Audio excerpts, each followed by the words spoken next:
오늘 고용 지표가 나와서 저는 이제 브레이킹 뉴스를 한다고 봤는데 너무 당황해서 숫자가 잘못 나왔나? 잘못 읽은 줄 알았어요. 일자리 고용 지표. 네, 22,000건이 나왔는데 2.2가 찍힌 게 뭔가 이게 약간 원래 나오던 숫자도 아니고 네. 시장에서 예상하던 건 75,000건이었었잖아요. 네. 이 지표가 지금까지 현재까지 이제 나오고 나서의 뭐 전체적인 그림이 그럼 고용이 정말 약해졌구나 라고 네. 그냥 결론을 내려야 되는 거겠죠? 이대로라면. 네, 이 정도면 뭐 인정을 좀 해야 되는 것 같고 처음에 시장도 참 이렇게 증시라는 게 굉장히 짧은 시야에서 하게 되는 게 계속 그렇게 익숙하게 되잖아요. 그러니까 첫 장은 처음에는 이렇다면은 뭐 금리가 50bp? 빨리 이렇게 했다가 가만히 있어봐. 이게 경기가 둔화되는 거잖아 하면서 저희 지금 미국 현지 시간 9월 5일 네. 10시 이제 넘었으니까 이제 장이 시작한 지 얼마 안 됐지만 처음에는 잠깐 반짝 좋아하는 듯 하지만 결국은 이거는 구조적으로 경제에 굉장히 좀 둔화 추세라는 거를 이제 인지를 투자자들이 시작한 것 같아요. 물론 장이 마감될 때는 어떻게 될지 모르지만. 네. 전체적으로는 통상적으로 예상이 가능했었던 뭐 정부 부문 감소는 있었는데 그거보다 이 미국의 어떤 경제 동력이나 이런 것들을 파악할 수 있는 제조업 일자리가 굉장히 많이 줄었고 지난 7월 데이터에서 좀 충격적이었던 게 수정치가 많이 반영이 되면서 25만 8천 개 감소하고 이번에 다시 집계된 걸 보니까 6월 데이터는 아예 마이너스로 돌아섰더라고요. 그렇죠. 완전 감소. 13,000건으로. 원래 이제 6월이 14,000개 플러스였던 게 이번에 13,000개 마이너스. 일자리가 아예 줄어든 걸로 이번에 나왔죠. 네. 완전 수정이 돼버렸고 그것을 좀 따져보니까 뭐 제조업, 도매업 이런 것들에서 많이 줄어든 걸로 나타나는데 근데 이렇게 되면 사실 뭐 연준에게는 고용을 핑계로 한 어떤 금리 인하의 발판 뭐 이게 핑계거리가 된다라고는 할 수 있겠지만 시장 오늘 반응은 25bp가 아니라 50bp쯤 내려야 되는 거 아니냐 이렇게 보고 있는데 이게 타당한 접근일까요? 조금 너무 과한 기대인 것 같다는 생각이 좀 들어요. 그런데 이제 뭐 한번 경기가 둔화 물살을 타기 시작하면은 걷잡을 수 없을 거다라는 두려움이 있고 그동안 계속 사람들이 어떤 불안감은 가지고 있었는데 생각보다 지표가 괜찮게 나오니까 이상한데 이러고 있는데 이게 뭔가 딱 하고 22,000건이라는 게 눈에 들어오니까 이거는 더 이상 뭐 조금의 기대도 할 수 없는 거 아닌가라는 불안감이 이제 진짜 현실화 되는 거죠. 그렇게 되니까 이제 50bp를 생각을 하는데 모르겠습니다. 이게 정말 50bp를 내려야 할 만큼 경기가 둔화가 되는 거면 굉장히 심각한 상황이라고 훨씬 더 안 생각할 좋을 수 수도 있죠. 있겠죠. 네. 근데 이게 뭐 잭슨홀을 갔다 와서 대강 그쪽에서 오셨던 뭐 미국의 중앙은행들도 있을 테고 국내 분들도 보셨을 테니까 빈 기자가 한동안 추적해 온 경험을 바탕으로 하면 어떻게 좀 볼 수 있을까요? 네, 솔직히 이제 말씀처럼 오늘 이제 고용 보고서가 나오고 나서 지금 50bp 인하에 대한 베팅이 갑자기 이제 새로 또 등장을 했죠. 지금 10%가 넘어가요. 10% 넘는 상황인데 물론 이제 그것도 막 17%까지 갔다가 조금씩 또 내려오고는 있습니다. 근데 일단 작년에 경험이 있다 보니까 특히 작년에는 잭슨홀이 있고 나서 이제 9월에 다음 주에 있을 이 벤치마크 연례 조정, 예비 조정이 이제, 작년에 거기에서 엄청난 이제 하향 조정이 있었죠. 그러고 나서 잭슨홀에서, 이야기했던 것처럼, 고용이 뭔가 이제, 좀 안 좋은 것 같다라고 이야기를 하고 나서 실제로 벤치마크 조정이 엄청나게 이제 나쁘게 나오니까 정말로 50bp가 이제 있었던 거죠. 그러니까, 올해도 지금 당장 다음 주에 이제 벤치마크 연례 조정이 있을 예정인데 월요일에 있죠. 네. 벤치마크 연례 조정이라고 하는 거는 이제 이렇게 매달 추정치로 1차 설문조사를 바탕으로 해서 그쵸. 기업들을 바탕으로 해서 조사한 거를 한 번 더 조정하는 그쵸. 거죠. 일단 응답률이 상당히 낮은 서베이 데이터를 뭐 이렇게 저렇게 뭔가 통계 모델로 보정해가지고 이렇게 매달 발표를 하는데 지금 보시다시피 너무 이게 좀 정확도가 낮다 보니까 이제 사후적으로 조정을 합니다. 실업보험 데이터를 가지고. 그런데 이제 그게 다음 주에 이제 있을 예정인데 여기에서 지금 골드만삭스는 55만 개에서 95만 개까지 하향 조정이 있을 수도 있다라고 이야기를 하고 있어요. 그러면 와, 지금 이미 8월까지 봤을 때에도 굉장히 안 좋은데 연초에도 역시 훨씬 더 안 좋았구나. 그러면 지금 25bp가 아니라 50bp를 작년처럼 해야 되는 거 아니냐라는 이제 생각을 시장이 할 수도 있다는 거죠. 근데 50bp 가능성이 실제로 있는 게 이제 페드에서는 파월 의장이 계속해서 이전에 이제 FOMC 끝나고 기자간담회나 이런 거를 할 때 3개월치 데이터를 연속해서 본다라고 얘기를 합니다. 그런데 이제 8월 데이터 지금 이렇게 나왔죠. 근데 6월 데이터는 지금 마이너스로 하향됐죠. 그럼 6월, 7월, 8월에 대해서 데이터를 봤을 때 이미 금리 인하 자체 25bp는 이미 지금 근거가 굉장히 확연하게 명확하게 나온 거고, 게다가 지금 이게 좀 예고가 됐어요. 이번 주에 뭐 신규 실업수당 청구 건수도 그렇고 ADP 발표도 그렇고 예, 계속해서 이런 게 그렇고 소비도 위축되는 게 보여요. 보면은 특히 그 중산층 소비가 위축이 돼서 맥도날드에 중산층이 가기 시작하는 거예요. 맥도날드에서 발표를 하기 시작했을 때. 아, 맥도날드를 먹으러 돈을 더 써도 되시는 분들이 이제 간다. 이제 맥도날드에 가고 있는 거죠. 심지어 뭐 달러 제너럴 이런 이제 $1 샵에도 이제 뭐 우리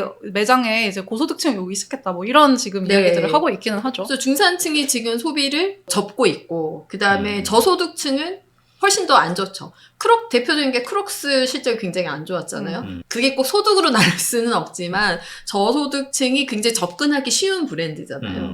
근데 크록스도 굉장히 실적이 안 좋게 나온 걸 보면은 소비와 지금 노동이 같이 둔화하고 있는 모습을 봤을 때는 50bp까지 갈 수 있는 가능성이 꽤 있는 것 같아요. 네. 저는 이제 이런 이제 논리들 때문에 오늘 이제 금요일 기준으로 갑자기 막 50bp 베팅이 막 나오고 있는데, 왜 이런 베팅들이 나오는가를 이제까지 얘기를 했지만, 저는 개인적으로는 너무 과도한 게 아닌가라는 생각이 들긴 합니다. 50bp까지 생각을 하는 게. 왜냐면 어쨌든 물론 실업률이 지금 그 밑에 가려진 훨씬 안 좋은, 뭐 고용 둔화 이 지표들이 있다. 지금 말씀해 주신 것처럼.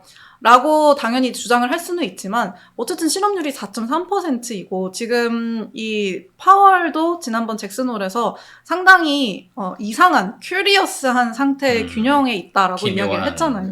그게 어떻게 보면은 실업률이 안정적이지만 좋지 않다라는 뜻이기도 하지만 어쨌든 안정적이다라는 뜻이기도 하거든요. 네. 그게 공급이 노동의 수요도 줄고 있지만 공급도 함께 줄면서 나타나고 있는 현상이기 때문에 여기에서 금리를 페드가 50bp를 낮춘다고 뭔가 할 수 있는 게 있느냐라고 하는 이야기들이 사실 뭐 전 연준 인사들이나 오늘 이 블룸버그 인텔리전스의 애나 웡이라고 굉장히 정확하게 보시는 분이시죠. 분이 이제 페드에 되게 오래 있었던 사람인데 이제 이 사람 같은 경우에도 이제 오늘 아침에 이야기하기를 지금 사실 8월 고용 굉장히 안 좋게 나오기는 했는데 8월이 역사적으로 이 상향 조정되는 경향이 있대요. 왜냐하면 응답률이 지금 2000년 이후 가장 낮다고 합니다. 휴가 시즌이어서 그렇구나. 휴가 시즌이어서 맞아요. 원래도 8월은 낮은데 특히 올해는 더 낮았대요. 항상 이렇게 8월이 약간 낮은 응답률 때문에 좀 과소 계상이 됐다가 나중에 오히려 상향 조정되는 일들이 있었는데 만약 그렇다면 지금 내가 보는 애나 웡 기준으로 보는 거는 6월에 고용이 약간 바닥을 찍고 오히려 조금 이제 약간은 나아지는 그런 모습이 앞으로 나타날 수도 있기 때문에 당연히 25bp는 하겠지만 50bp까지 지금 봐야 될 정도의 지표가 심각하느냐 그거는 조금 아닐 수도 있다. 뭐 이런 제가 이야기가 있습니다. 아침에 브레이킹 뉴스 준비하면서 이제 어제까지 다 월가 보고서들을 이것저것 취합을 하다 보니까 뱅크 오브 아메리카나 골드만삭스 이게 대부분의 대형 은행들이 왜 지난달까지 갑자기 그 5월, 6월에 있었던 그 하락을 예측하지 못했을까 이거를 추적을 하다 보니까 일단 고용에 뭐 참여하는 인구의 어떤 감소들도 그동안 지속이 돼 왔었지만 기본적으로 이 설문 응답의 정확도에서 발생하는 문제가 1차적으로 있다. 그 이제 애나 웡 애널리스트의 얘기대로 7월에 보통 응답률이 한 10곳 하면 5곳 겨우 응답하는 정도밖에 안 되고 팬데믹 영향으로 이게 잘 올라오지도 않았었고 그냥 보통 한 60% 후반은 되는 게 맞대요. 뱅크 오브 아메리카 분석으로는. 그래서 그 정도가 되지 않다 보니까 일단은 한번 계속 기존 데이터를 한 번 더 설문을 할 때마다 수정이 계속 일어나는 과정에서 더 많은 그 변동폭이 생기고 이게 시장이 예상하지 못한 이유 중에 하나가 된다라는 거고 또 다른 거는 나머지 매주 저희가 측정해 볼 수 있는 그 주간 신규 실업수당 청구 건수로 인해서 어느 정도 상승하겠구나라고 봤는데 최근 들어서는 이것도 완벽하게 일치를 하진 않는데요. 그러니까 어느 정도 이렇게 갑자기 뛰는 구간이 생겨야 원래는 맞는데 기존에 있었던 이 경제 상황도 좀 많이 바뀌었고 이민 정책이 바뀌고 이러다 보니까 이걸 그냥 단순하게 침체로 바로 대입할 수가 없어서 결론을 못 내리는 게 골드만삭스 보고서였고 그래서 일단은 봐야 됩니다. 그래서 굉장히 지금 보고 뭐 침체가 당장 다가왔다 하기도 좀 어렵고 석 달치만 지금 다시 계산해보면 뭐 10,000건, 20,000건밖에 안 되는 고용이겠지만 정말 말 그대로 이번 8월 데이터가 한 7만 건을 갑자기 뛰었다. 이래버리면 이제 시장 심리가 달라지는 거죠, 한 번에. 그렇죠. 그래서 10월에 추가 인하도 어려질 수도 있고. 네, 모든 통계라는 게 보면은 계절적인 요인이 있고 그 다음에 통계 오류가 어느 정도 들어가느냐의 문제가 있고 그리고 그거를 분석하는데 정성적인 평가를 얼마나 하느냐라는 게 이제 이 분석에 있어서의 여러 가지 구성 요소인데 지금 말씀하신 8월에 그런 계절적인 요인이 하나 나왔고 방금 우리 김종원 특파원이 말씀하신 통계 오류의 가능성, 네. 오차의 가능성을 오차 범위가 커지고 있죠. 가능성을 말씀을 하셨고 이제 여기에서 이제 분석을 하는 사람들 입장에서는 어디에 가중치를 두느냐의 문제가 생기는 거죠. 근데 이제 구조적인 문제를 봤을 때는 제조업 일자리가 줄어들었다. 여러 가지 이유가 있겠지만은 관세 문제 때문에 수입이나 이런 등등의 여러 가지 불확실성이 생기면서 제조업 입장에서는 일자리를 계속 유지를 하는 거에 대해서 부담이 생길 수 있는 거죠. 그다음에 운송, 도매업 이런 쪽에서는 팬데믹 때 늘려왔던 일자리를 구조조정하는 과정일 수 있다고 그렇게 분석을 하는 것도 있고, 그렇다 보니까 이거는 구조적인 거에 조금 더 방점을 둬야 된다. 만약 이렇게 분석을 해버리면은, 여기서 이제 토론의 불꽃이 튀는 거죠. 네, 네. 근데 지금 뭔가 이제 미국 고용시장의 상태 자체가, 물론 해고가 많이 이제 감원 계획이 계속 늘고는 있지만, 그렇다고 막 뭐 엄청나게 지금 막 다 구조조정해, 막 다 없애, 막 이런 분위기도 아니고, 그러니까 채용도 못하고, 뭐 해고도 많이 안 하는 이제 그런 상황이 계속해서 지금 약간 이렇게 딱 이러지도 저러지도 못하는 상태로 이어지고 있는 거잖아요. 근데 어제 그 챌린저 보고서에서는 채용보다 해고가 엄청 늘어난 걸로 해고가 많이 나타나잖아요. 늘어나는 걸로 나타났죠. 관세 영향도 굉장히 크게 있는 것 같고. 약간 제가 최근에 이제 어떤 뭐 금융사이기는 한데 말씀을 들어보면은 막 최근에 특히 막 빅테크들이 감원을 또 엄청 많이 하잖아요. 이런 거 보면은 결국 엄청 해고가 늘어날 것이라는 뜻 아니냐 그랬는데 사실 이제까지 너무 과도하게 많이 채용을 한 것이 오히려 있었다. 그러니까 지금 군사를 떨어내는 과정이지 무슨 시장에 엄청난 많은 실업자를 양산할 만큼의 이제 그런 거라고 나는 보지 않는다. 뭐 이렇게 이야기 하시더라고요. 물론 그러니까 본인이 군비 경쟁을 해야 되니까 일단 막 수급을 메타처럼 했는데 필요 없으니까 연봉 한 2, 3억짜리 하나씩 잘라내면 돈이 된다. 뭐 이런 약간 거죠. 이제 그런 느낌이지 무슨 막 사람들이 이제 일자리가 없어가지고 막 돈을 못 쓰고 막 그런 분위기는 내가 볼 땐 아니다. 물론 이제 그분은 본인이 채용하는 입장이라서 그럴 수도 있겠지만 그런 얘기도 하더라고요. 최근에 이번 주에 골드만삭스가 이 리테일 유통 소매업체들 대상으로 그 컨퍼런스를 했는데 거기에서 의외로 이 골드만삭스는 계속해서 이 고용이 생각보다 지표보다 나쁘고 소비가 둔화되고 막 이런 얘기를 했던 회사인데 그 정도는 아니다. 소비가 그래도 괜찮다. 뭐 또 이런 얘기를 하더라고요. 그러니까 결국은 지금 지표가 보여주는 것처럼 막 50bp 인하를 해야 되고 그런 정도의 상황인가. 물론 정치적인 압박이 뭐 어떻게 또 들어올지는 모르겠지만 그런 상황인가라는 것은 약간 뭐 잘 모르겠습니다. 근데 이제 리테일 업체라고 했을 때 그걸 생각해야 돼요. 이게 사람들이 돈이 없으면 외식을 안 하고 계속 리테일 업체에 가거든요. 예를 들자면 코스코에 가고 월마트에 가거든요. 그래서 그들이 과연 뭐 괜찮다고 하는 게 호황의 증거인가 아니면은 경기 둔화의 증거인가는 생각을 해봐야 될 문제예요. 맞아요. 그렇게 볼 수 있을 것 같아요. 저는 어제 민간 고용도 너무 재밌었던 게 목요일날 발표된 8월 ADP 민간 고용에서 일자리가 외식 레저에서 엄청 더 늘어났어요. 그래서 저는 이게 정말 왜 이제 파월이 페드가 맨날 늦는다고 까지만 왜 이렇게 힘든지 알겠다. 데이터가 진짜 종잡을 수가 없다라는 생각이 들더라고요. 근데 그거야말로 계절적인 거 아닌가요? 휴가 시즌이라서. 네. 휴가 시즌이라서. 그거는 정말 계절적인 요인인 것 같아요. 근데 휴가 시즌에 그 식당 가면 사람들 없던데. 그 예를 들어서 다녀오신 잭슨홀. 잭슨홀도 그 시즌이 되면은 그 동네 모든 사람들이 다 모든 대학생과 그쵸. 그 주변 학생들이 다 스키 겨울엔 스키 타고 아무튼. 예, 그쪽으로 몰려요. 그러니까 맞아요. 시즌 자체가 그 동네의 대목이기 때문에. 하긴, 맞아요. 계절적인 요인이 있겠네요. 예를 들자면. 정말 말도 안 되게 비쌉니다. 정말. 근데 거기 가면 나의 처지를 확 느낄 수 있다면서요. 이렇게 뭔가 입은 옷도 다르시고. 그쵸. 그냥 막 땅바닥에 내려놓은 것이 막 명품 가방, 막 이제. 플렉스. 바닥에 내려놓는 플렉스. 그쵸. 네, 그리고 막 정말 전 말도 안 되는 그 정말 길가 모텔 같은 데서 묵었는데 그게 1박에 60만 원 막 이래요. 네. 네, 그럼 도대체 이 사람들은 좀 좋은 데서 자는 사람들은 도대체 이게 얼마일까? 막 이런 생각을 하게 되는데 어쨌든 그런 정도로 뭐 이제 일시적으로 몰려서 그럴 수도 있겠다. 그런 1,000만 달러 있으면 10,000달러 쓰는 거 뭐 큰 일도 아니겠죠 근데 그분들한테. 되게 제가 이제 오늘 고용지표 보면서 또 하나 이제 지금 시장이 어쨌든 침체만 아니면 된다. 네, 성장 둔화 괜찮아. 네. 성장 둔화면 오히려 페드가 금리를 내려서 부양해 줄 테니까. 그리고 어차피 뭐 내년에 뭐 이 오빠법, OBBA 법으로 세제 혜택이랑 뭐 이런 거에서 투자는 계속 늘어날 테니까 뭐 이런 것이 지금 시장의 희망 회로인 거잖아요. 네. 근데 어제 그리고 오늘 트럼프 대통령하고 러트닉 상무장관하고 고용 지표에 대해서 이야기를 하면서 어제 트럼프 대통령이 진짜 고용 지표들, 진짜 숫자들은 이제 1년 뒤에 나오기 시작할 것이다. 이렇게 얘기를 했어요.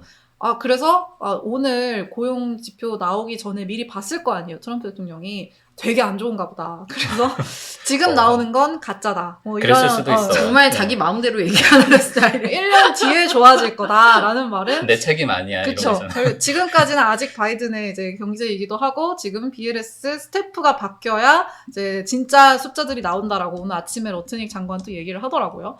그러니까 그 말은 또 뒤집어 얘기하면은 내년에는 고용이 또 좋아질 거다. 어떻게든. 그러면 침체는 아닌갑다. 뭐 이런 또 희망 회로를 돌릴 수도 있지 않을까. 이제 그래요? 그게 아니에요. 정치인이 해야 할 일인 거죠. 그런 식의 어떤 통계 조작을. 예. 어떻게 뭐 아주 좀 극단적으로 표현하자면은 선동이라는 거, 그다음에 그런 부분에 있어 국민을 좀 안심시키는 거 이런 게 필요한데 수치 자체를 그런 말로 이길 수 있을지가 참 의문스럽긴 하죠. 그리고 이런 고용의 주체가 결국은 기업인데 기업들한테서 굉장히 중요한 게 실적도 중요하지만 앞으로의 예측 가능성의 그렇죠. 문제인데 지금 관세만 해도 지금 대법원으로 올라갔잖아요. 관세 문제가. 기업들 입장에서는 이게 굉장히 불확실성이 큰 문제인 거예요. 또 이제 예. 또 시작이 된 거예요. 근데 예. 사실 경제와 기업은 관세를 지금 싫어하잖아요. 근데 제가 최근에 이번 주에 특히 되게 재밌는 건 채권 시장은 관세를 너무 좋아하는 것 같아요. 채권 시장은 관세가 지금 무효 판결이 나니까 이거 그러면 이제까지 걷어들인 세수와 이거 재정 적자를 그래도 어떻게 조금 감당해? 누그러뜨려 줄 수 있는 것이 관세였는데 물론 트럼프 대통령이 어떻게든 또 관세를 다른 근거로 하겠지만 어쨌든 이제까지 거둔 관세에 대한 세수를 뭐 돌려줘야 되느냐 뭐 이런 불확실성 자체를 채권 시장이 관세 우리는 그거 좋아했는데 이거 이러면 안 되는데 하면서 약간 금리가 상승하는 채권을 매도하는 약간 그런 흐름이 또 나타나는 것 같아서 이게 일단 정말 한 번 도입한 관세는 되돌리기가 힘들구나라는 거를 이번에 채권 시장 반응에서 또 알게 됐습니다. 근데 그 장기 채권 금리가 움직이는 게 오래가지 않고 한 하루 정도 지속되고 나서 방향이 좀 바뀌었잖아요. 그쵸. 그리고 오늘도 보면 2년물이 거의 11bp씩 빠지고 10년물이 지금 보면 4% 거의 근접을 했어요. 네. 그러니까 아까 그 블룸버그에서 그것도 에나웡 애널리스트 예측이었을 것 같은데 4%가 깨질 수 있다라는 전망도 하는 것 같아요. 이게 네. 채권 시장이 그래서 두 개의 시장으로 나뉘고 있다고 얘기를 하죠. 10년물까지는 떨어지는데 30년물에서는 오히려 불확실성이 커지니까 금리가 올라가고 있고 그래서 그 두 개의 채권이 두 개의 시장으로 나뉘었다 이렇게 얘기를 하고 그런 측면에서 이게 미국 채권, 미국 국채에 관한 얘기잖아요. 그래서 전 세계에서 올해 들어서 미국 국채가 유일한 채권 작용단을 피하고 보니 미국 국채가 유일한 승자로 남아있다. 아. 이런 표현도 하고 있어요. 그러니까 사실 이제 지금 전 세계적으로 미국뿐만이 아니라 전 세계적으로 금융시장을 이제 시야를 넓힌다면은 지금 가장 이제 시장에서 사실 화제가 되는 건 말씀하신 이제 초장기 국채들의 이제 매도세죠. 특히 영국, 일본, 뭐 프랑스, 뭐 사실 이런 국가들에서 엄청나게 지금 초장기 금리가 이제 상승하는 모습이 나타나고 있는 건데, 미국도 그래서 이제 이번 주 초까지는 같이 이제 당연히 딸려 올라갔었는데, 이제 거기에 플러스 이제 관세에 대한 것까지 우려까지 작동을 해서 이제 금리가 초장기가 오르다가 지금 그저께부터는 다시 이제 떨어지기 시작을 한 거죠. 그저께 이제 구인이직 보고서 고용 지표가 안 좋게 나오면서 이제 결국은 이제 경기 성장 둔화. 그러면 채권을 좀 그래도 기계적으로라도 편입을 해야지. 약간 이런 식으로 지금 작동을 하고 있는 것이 첫 번째. 두 번째는 그래도 영국이나 일본이나 프랑스나 보다는 미국이 그래도 낫다. 대체가 어렵다. 그래도 달러 자산이 역시 낫구나. 라는 것이 작동을 하고 있는 것 같아요. 그래서 아까 말씀하신 것처럼 올해 들어서 유일하게 사실 30년물 물론 중요하지만 솔직히 10년물을 훨씬 더 중요하게 보죠. 근데 이제 10년물 금리가 지금 전 세계적으로 주요 국가들 중에 올해 들어서 미국만 지금 금리가 내렸습니다. 채권 가격이 상승했다는 거죠. 다른 데들은 뭐 엄청나게 지금 떨어졌는데 결국 뭐 이런 우리 한동안 이 미국 예외주의가 유지될 수 있는가 하면서 막 채권이 엄청나게 가격이 급락하고 막 그랬던 것이 이제는 완전히 다시 되돌려져서 역시 그래도 미국밖에 없구나로 지금 작용을 하고 있는 상황. 분위기가 완전 바뀌었으니까. 노동시장이랑 연계를 하면은 JP모건에서는 이렇게 노동시장 약화가 이어지면은 미국 채권의 상대적인 강세는 계속될 거다. 이렇게 연결해서 얘기를 한 것도 있고. 경기가 아직 둔화될 거니까 라고 생각을 하는 거죠. 네네네. 근데 그러면은 사실 증시는 정말 또 최고입니다. 왜냐면 장기금리가 계속 오르는 게 이제 증시에서 불안하게 보고 있었던 점이었는데 이거 장기금리까지도 단기금리야 페드가 내려줄 거고 장기금리는 인플레이션 우려 때문에 뭐 재정 둔화 우려, 재정 적자 우려 때문에 계속해서 오르고 있는 상황이었는데 지금 뭐 인플레이션은 결국 경기가 저렇게 둔화되면 뭐 관세 때문에 일회성으로 오르더라도 지속될 수 없다. 수요가 없으니까. 뭐 지금 그러면 인플레이션 끝. 그러면 뭐 장기금리 일단 내려올 수 있는 상황이 되는 거고 재정 적자 당연히 문제인데 지금 더 노답들이 있다. 그러면 차라리 미국이 낫네.로 지금 정리가 되면서 미국 증시는 또 이제 해피한 그런 상황이 될 수가 있는 거죠. 그런 시나리오가 가능할 것 같아요. 지금 저희가 뭐 50bp 가능성을 저희가 물론 결정을 할 수 있는 건 아니지만 상당히 희박할 수 있겠다라는 얘기를 하지만 연준에서 어쨌거나 고용이 계속 꺾이는 건 막아야 되고 말씀하신 그런 정말 경기 충격이 오는 것까지 이어지지는 물론 이제 물가와 고용으로 조정을 하지만 그런 상황으로 이제 돈을 풀기 시작하는 구간에 이번 달부터 들어갈 텐데 그러다가 미국 경제가 정말 이러한 관세 충격이든 뭐 예외 없는 뭐 다른 어떤 변수가 있을 텐데 그런 걸로 정말 꺾였을 때 다시 돈을 푸는 양적 완화로 돌아갈 수도 있지 않느냐 이런 시나리오도 시장은 미리 감안을 할 것 같아요. 그래서 늘 얘기를 하잖아요. 고용과 물가 중에 좀 더 멀리 있는 거에 신경을 쓰게 된다. 그 지금으로 봤을 때는 고용이 좀 더 멀리 있게 된 상황인 거죠. 예를 들자면. 일단 급한 거부터 잡아놓고 다시 또 이제 물가가 안 잡히면 또 그걸 신경 쓰겠지만 일단 힌트를 저희가 대부분 카드를 봤는데 너무 명확한 신호가 또 나왔을 때는 예측하지 못한 변수들이 항상 있기 때문에 불안한 마음으로 또 투자를 하게 될 것 같습니다.